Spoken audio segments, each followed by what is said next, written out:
Olá, pessoal do primeiro ano do Colégio Novo Milênio. Pessoal, nós vamos começar hoje a unidade 2 do caderno 3 de vocês, tá? Começa aí na página 553 da unidade 2 do caderno 3. Diz assim, ó, as grandes paisagens naturais da Terra. Começa dizendo o seguinte: por meio da relação entre litosfera, atmosfera e hidrosfera, obtém-se as condições ideais para o surgimento da vida, a biosfera. Gente, como a gente começa a aprender desde o 6º ano, né? Quando a gente fala em litosfera, a gente tá falando da camada rochosa, que no caso é a crosta terrestre, tá? A parte de terra realmente firme. Aí a gente tem a atmosfera, que é a camada gasosa que envolve a terra, né? E a hidrosfera é o conjunto de todas as águas que compõem o planeta Terra, tá bom? Nessas três camadas, ou seja, nas três esferas, a da terra, da água e a do ar, hidrosfera, litosfera e atmosfera, nós temos aí a biosfera, que no caso é a camada ou a esfera da vida, tá? Que no caso a gente tem vida na atmosfera, a gente tem vida na hidrosfera e a gente também tem vida na litosfera. Dessa forma, a biosfera vai ser responsável, né, por ter aí todas as formas de vida que a gente tem aqui no planeta Terra. Continua dizendo o seguinte, ó. O ramo científico responsável pelo estudo da distribuição de seres vivos na Terra é a biogeografia. Desse ramo provém a fitogeografia, que trata da distribuição dos vegetais, e a zoogeografia, que trata da distribuição dos animais. Enfim, é a biogeografia que faz o estudo da relação entre as esferas da Terra. Então, ó, o ramo que estuda todas as formas de vida, né, vai ser a biogeografia. Aí ela vai se dividir nessas duas partes, tá? A parte que estuda os vegetais, a fitogeografia, e a parte que estuda os animais, a zoogeografia, tá? Aí aqui, pessoal, nós vamos ver um pouquinho sobre a vegetação brasileira. Vamos ver aí, no caso, essas formações vegetais, como elas se dividem, e depois nós vamos ver aí a questão de domínios morfoclimáticos, tá? Aqui ele começa dizendo o seguinte, ó. As paisagens vegetais do Brasil podem ser divididas em 4 grandes formações: as florestais, as campestres, as complexas e as litorâneas. Aí o mapa a seguir mostra como era aproximadamente a vegetação original do Brasil. Note no mapa da próxima página as extensões territoriais que foram modificadas pelas sucessivas ações antrópicas ao longo do tempo. Então, ó, nesse mapa que nós temos aí, ó, ele está mostrando a vegetação original, da maneira que essa vegetação era, tá? Mostra aí a área da floresta amazônica, a área de Mata Atlântica, né? A área que a gente tem a Mata dos Cocais, lá no Maranhão, ó. A Mata de Araucárias, né? Aí na parte sul e sudeste, ou partezinha do sudeste. O Cerrado, que é essa área central aí do Brasil. A Caatinga, que pega aí a maior parte do sertão nordestino. Campos, né? Que no caso pega aí uma boa parte aí do Rio Grande do Sul.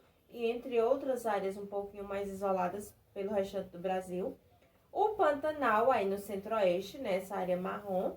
E também a vegetação litorânea, né? Que pega aí toda a parte do Oceano Atlântico, com exceção de algumas áreas aí que a gente tem Mata Atlântica e que a gente também tem campos, tá? Então, ó, essa vegetação aí nesse mapa tá mostrando a vegetação original, tá? Como ela era. Aqui, ó, gente, na próxima página, nós temos outro mapa mostrando aí as áreas antropizadas. O que são áreas antropizadas? Áreas que o homem já modificou, áreas que o homem fez, né? Alterações aí nesses ecossistemas, tá? No caso aí, ó, temos as regiões fitoecológicas ou tipos de vegetação. Vocês vão perceber que esse mapa ele é um pouco mais, né?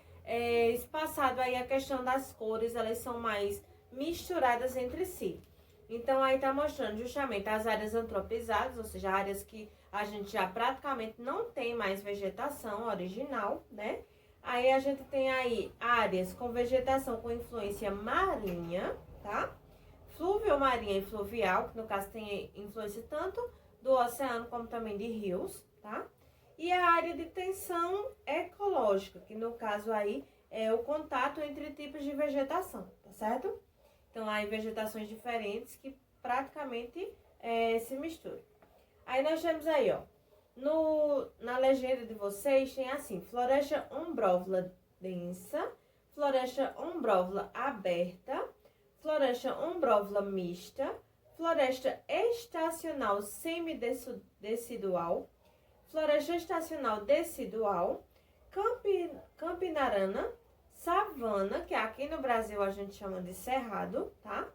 A savana estépica, que no caso é a caatinga que a gente tem lá no sertão, aqui no sertão nordestino, né? E os estepes, que no caso são os campos, que a gente tem lá no sul do Brasil, que a gente também chama de pampas, tá? Ou de campanha gaúcha. Então, esse mapa aí, ele mostra essas áreas, né?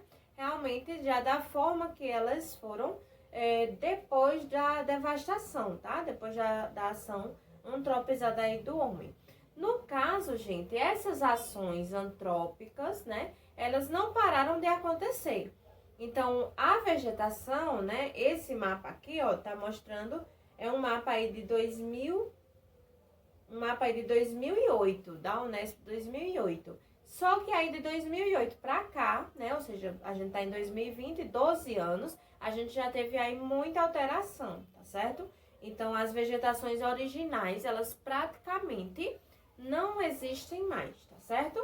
A gente tem pouquíssimas áreas ainda de Mata Atlântica, pouquíssimas áreas também do Cerrado. O Cerrado também foi muito devastado, né? A floresta equatorial amazônica também é devastada o tempo todo. A gente tem uma grande faixa aí desmatada. E a gente também tem áreas aí, no caso, que foram queimadas, que foram abertas clareiras realmente aí para construções e assim por diante, tá certo? Aqui no finalzinho ele diz assim, ó: para analisar a distribuição das principais vegetações do Brasil, é preciso considerar os diversos tipos de clima existentes no país. Entre as classificações da vegetação no Brasil está a apresentada anteriormente, da geógrafa brasileira Dora de Amarante Romariz, que a divide em quatro grandes formações florestais. As florestais, as complexas, as campestres e as litorâneas. Aí a gente tem uma tabela aí mostrando quais são, tá? As formações florestais, gente, são essas daí, ó. A mata amazônica, que a gente também chama de floresta amazônica ou de ileia, tá? A floresta tropical, a mata dos cocais, a floresta subtropical. Todas essas, gente, são florestas realmente densas, né? Florestas aí que tem árvores de médio e grande porte, tá certo? Aí temos aí as formações complexas, que no caso aí, ó, o cerrado, que a gente chama de cerrado aqui no Brasil, mas em outros locais a gente chama de savana, tá?